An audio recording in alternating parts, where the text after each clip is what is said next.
सबसे बड़ी चैलेंज होती है वो यही होती है कि आप जो प्रॉब्लम स्टेटमेंट है उस पर स्टिक कर पाओ। अगर आप प्रॉब्लम स्टेटमेंट के प्रॉब्लम पे स्टिक कर गए तो आपका आगे का रास्ता आसान है।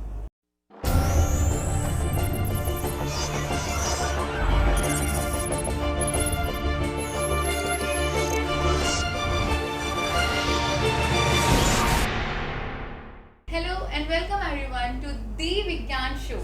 I am Bhumika Ahuja and I am really excited to introduce you to the team AQ from Chemical Engineering Department.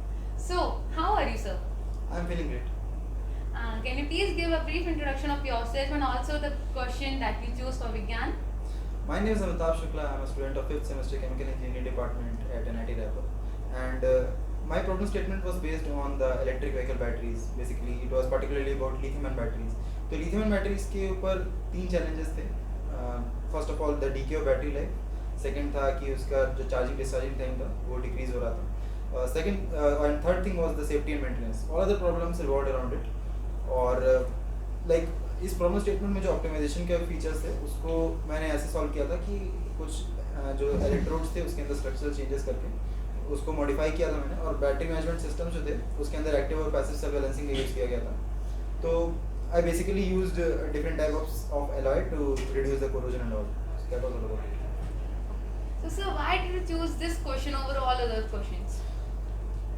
Actually I was really intrigued about the EV batteries from the start, क्योंकि अगर हम लोग EV batteries को देखते हैं तो EV batteries का like हर जगह यूज़ होता है. हम लोग अभी देख रहे हैं कि हम लोग टारगेट कर रहे हैं कि 2050 तक हम लोग नेट कार्बन जीरो कर पाएँ. Like we need to reduce the carbon emissions.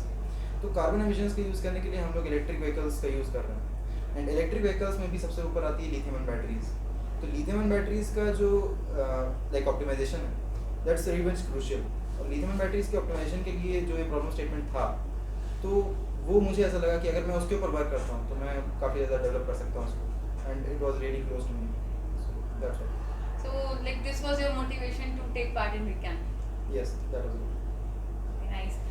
So sir, like हम जानते हैं कि सब लोग स्टार्टिंग से इतने फैमिली नहीं होते इन सब से और एकदम एजुकेटेड भी नहीं होते इन सब के मामले में.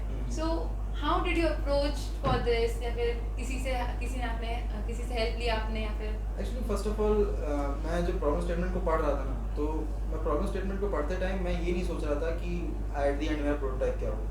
मैंने सबसे पहले प्रॉब्लम स्टेटमेंट को ब्रेक डाउन किया हुआ था कि अच्छा ठीक है, प्रॉब्लम स्टेटमेंट में डी की बैटरी लाइफ है, ये प्रॉब्लम है, 5 प्रॉब्लम्स हैं. अब 5 प्रॉब्लम्स पे एक साथ काम नहीं किया जा सकता, तो 5 प्रॉब्लम को स्टेप बाय स्टेप चलेंगे. सबसे स्टार्टिंग में कौन सी प्रॉब्लम आ रही है? सबसे स्टार्टिंग में प्रॉब्लम आ रही है डी की बैटरी लाइफ. अच्छा ठीक है, डी की बैटरी लाइफ. तो डी की बैटरी लाइफ को मैंने एक सामने रखा और उसके ऊपर रिसर्च करना स्टार्ट किया. जहाँ भी रिसर्च में प्रॉब्लम आई मैं अपने प्रोफेसर से गाइडेंस लिया. Because chemical engineering professors are really approachable contrary to the popular beliefs. तो जब मैंने उन प्रॉब्लम स्टेटमेंट्स के ऊपर रिसर्च किया, उसका solution like when I was satisfied with the solutions, तो मैंने उनको एक साथ क्लब किया सारी चीज़ों को. And then I made a doc file of all that. और उस डॉग फाइल को फिर बाद में मैंने अपने टीममेट्स के साथ बैठ करके रिफाइन किया. Going through the refining process very much crucial, because कभी कभार ऐसा होता है कि आप रिसर्च में बहुत सारी अनवांटेड चीज़ें ले आते हो. तो वो जो स्टेप होता है रिसर्च का, रिफाइनिंग स्टेप, वो काफ़ी क्रूशियल रहता है इस प्रोसेस में. तो द चैलेंजेस भी बहुत से आए होंगे, लाइक आपने फेस किए होंगे. Of course. तो जो चैलेंजेस थे वो इस टाइप के थे. लाइक फर्स्ट ऑफ ऑल हम लोग को ये नहीं पता था कि हम लोग रिसर्च तो कर रहे हैं, बट लाइक रिसर्च ऐसा है कि रिसर्च एक समुद्र है, तो आप उसमें कहाँ ढूंढने जाओगे, क्या ढूंढोगे, आपको नहीं पता होता. अब डी की बैटरी लाइफ है, तो डी की बैटरी लाइफ पे लाखों करोड़ों रिसर्च पेपर पड़े हुए हैं, तो आपको कहाँ से स्टार्ट करना है ये आपको नहीं पता.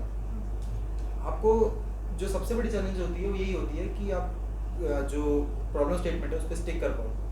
अगर आप प्रॉब्लम स्टेटमेंट के प्रॉब्लम पे स्टिक कर गए तो आपका आगे का रास्ता आसान है. That was the biggest challenge. और second biggest challenge I would say कि प्रेजेंटेशन लाइक कम्युनिकेशन को और बेटर करना, फंबल ना कर जाऊँ कहीं बीच में, कुछ टॉपिक्स मिस ना कर जाऊँ. अच्छा ठीक है, ये मैंने एक्सप्लेनेशन तो पढ़ लिया है, क्या मैं एक्सप्लेन कर पाऊँगा. That was like secondary things. But first of all research वाली जो प्रॉब्लम थी उसके अंदर what is the correct thing to research, वो ढूंढना, दैट्स द बिगेस्ट चैलेंज. तो सर, एग्जीबिशन में आपका कोई ऐसा मेमोरेबल इवेंट हो, या फिर ऐसा कोई एक्सपीरियंस, ऐसी कोई मतलब ऐसा कोई भी कुछ हुआ हो जो आपको अच्छे से याद हो?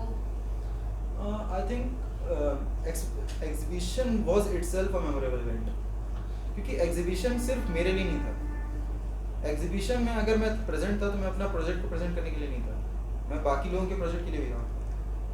बाकी लोग कैसा बना रहे हैं, अच्छा बाकी लोग ने अच्छा अच्छा किसी ने एआई के ऊपर बनाया, ओके, किसी ने आईरिस डिटेक्शन के ऊपर बनाया, अच्छा ओके ऑलराइट। तो जो बाकी लोग ने बनाया है ना प्रोजेक्ट, वो मुझे ज़्यादा इंटरव्यू कर रहा था। लाइक मैं तो अपना एफर्ट दिया हूँ, पर what are all other people doing, because हम लोग एट द एंड एक इंजीनियरिंग कॉलेज में पढ़ रहे हैं, टॉप इंजीनियरिंग कॉलेज में, we are among the 40,000 people of India, young brilliant mind of India. तो जो वो जो थिंकिंग पैटर्न है ना, वो आपको तब पता चलता है जब आप उसी लाइक माइंडेड लोगों के साथ जाते हो। तो लाइक माइंडेड लोगों के साथ आप कब जा पाओगे, जब आप उनके एट द एंड उनका जो प्रोजेक्ट है जो उसको देखोगे, उनके एफर्ट्स को देखोगे, उनकी जो पिछले 20-30 डेज की जो मेहनत है उसको देखोगे, उसको एनालाइज करोगे। तो आई वुड से दैट वो जो प्रोसेस था ना एग्जीबिशन का, होल एग्जीबिशन का, itself was a memorable event.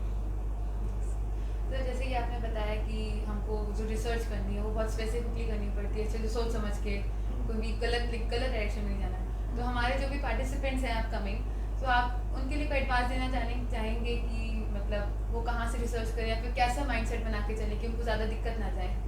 तो फर्स्ट ऑफ ऑल जैसे मैं बोल दिया कि प्रॉब्लम को as a whole, like don't see it as a whole obstacle, उसको ब्रेक डाउन करो। ब्रेक डाउन करने के बाद एक प्रॉब्लम जो आपको दिख रही है, सबसे फर्स्ट प्रॉब्लम है, उसके ऊपर रिसर्च करो, और उसके ऊपर एक फिक्स अमाउंट ऑफ टाइम तक ही रिसर्च करो। बहुत ज़्यादा रिसर्च करने की जरूरत नहीं है, क्योंकि बहुत ज़्यादा रिसर्च करोगे आप भटक जाओगे। तो एक फिक्स अमाउंट ऑफ टाइम की रिसर्च करो, एक जगह बना लो जहाँ पे आप जो आप सोल्यूशन आपको मिलता जाए वो डालते जाओ। क्योंकि अगर ऐसा होगा कि सब अब आप एक साथ जितने भी प्रॉब्लम्स हैं उनके ऊपर सोल्यूशन देख लिया, फिर उसके बाद आप बाद में सोचोगे कि नहीं अब मैं सोल्यूशन देखने जाऊँगा, तो वो फिर प्रॉब्लम आ जाएगी, क्योंकि आपको वो चीज़ याद नहीं रहेगी, वो स्मज्ड हो जाएगी। तो उसके लिए साथ साथ पैरेलली वर्क करते जाओ उसके ऊपर। और सबसे बड़ी बात है इस यहाँ पे आ जाती है कि गाइडेंस की, आपको गाइडेंस बहुत ज़रूरी है। तो गाइडेंस आई वुड से कि आप प्रोफेसर्स को अप्रोच करो। ऐसी कोई बात नहीं है कि कोई मदद नहीं करता, मदद करते हैं लोग, और अगर आप अप्रोच करोगे, अच्छे वे में बात करोगे, तो मोस्ट डेफिनेटली विल हेल्प। और second thing I would say that अगर आपको मटेरियल्स की प्रॉब्लम आ रही है, अगर आपको प्रोटोटाइप की प्रॉब्लम आ रही है, तो वो आपको आपको हाथ में मारना पड़ेगा। उसके लिए आपको देखना पड़ेगा कि आप लोग कैसे उसको टैकल कर रहे हो। अगर कोई लोकलाइट है, जैसे कोई रैपर का है, तो उससे आप बात कर सकते हो कि अच्छा ये पर्टिकुलर चीज़ है मेरे को नहीं मिल रही है, तो भाई मेरे को दिला दे, मेरे को बता दे कि कहाँ पे मिलेगा, कहाँ पे चीपर वेज में मिल सकता है वो चीज़।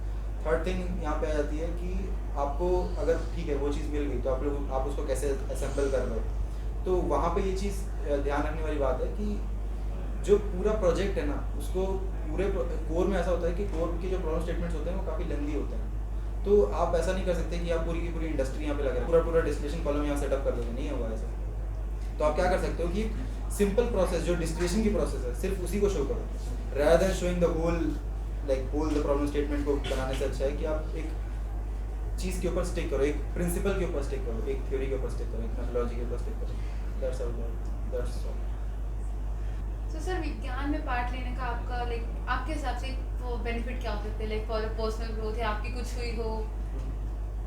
पर्सनल ग्रोथ तो काफ़ी होगी अगर आप विज्ञान जैसे कॉम्पिटिशन में पार्टिसिपेट कर रहे हो। तो first of all personal growth इस वे में होती है कि आप उसी के ऊपर टाइम इन्वेस्ट कर रहे हो, उसी के ऊपर आपका एक प्रॉब्लम स्टेटमेंट है, उसके ऊपर आपने सबसे पहली चीज़ तो आपकी इम्प्रूव हो रही है problem solving, and problem solving is the highest paying skill that you can learn. तो प्रॉब्लम सॉल्विंग की वजह से आप you can solve anything, and if you are able to culminate all that effort. और दूसरी चीज़ यहाँ पे आती है प्रॉब्लम सॉल्विंग के बाद आपका प्रेजेंटेशन स्किल्स, आपकी कम्युनिकेशन स्किल्स, और नेटवर्किंग तो हो ही रही है आपकी अच्छी, तो it's a win win situation. तो व्हाट अबाउट योर नेटवर्किंग, आपकी नेटवर्किंग कैसे बढ़ी? नेटवर्किंग इन द सेंस कि अगर मैं अपने टीममेट्स की बात करूँ, तो मैं अपने टीममेट्स को उतना अच्छे से पहले नहीं जानता था, बट जितना मैं उनके साथ वर्क किया, मैं जाना कि अच्छा ये प्रॉब्लम फेस हो सकती है, तो ठीक है, how can I solve those problems as being a team leader. तो वो जो स्किल्स है ना, वो आपको एट द एंड वो थोड़ी करके आपको एट द एंड काफ़ी बेनिफिट हो सकती है। सो सर अब जैसे कि हमारे बहुत सारे एस्पिरिंग हमारे पार्टिसिपेंट्स आने वाले हैं, तो आप उनको कुछ एडवाइस देना चाहेंगे?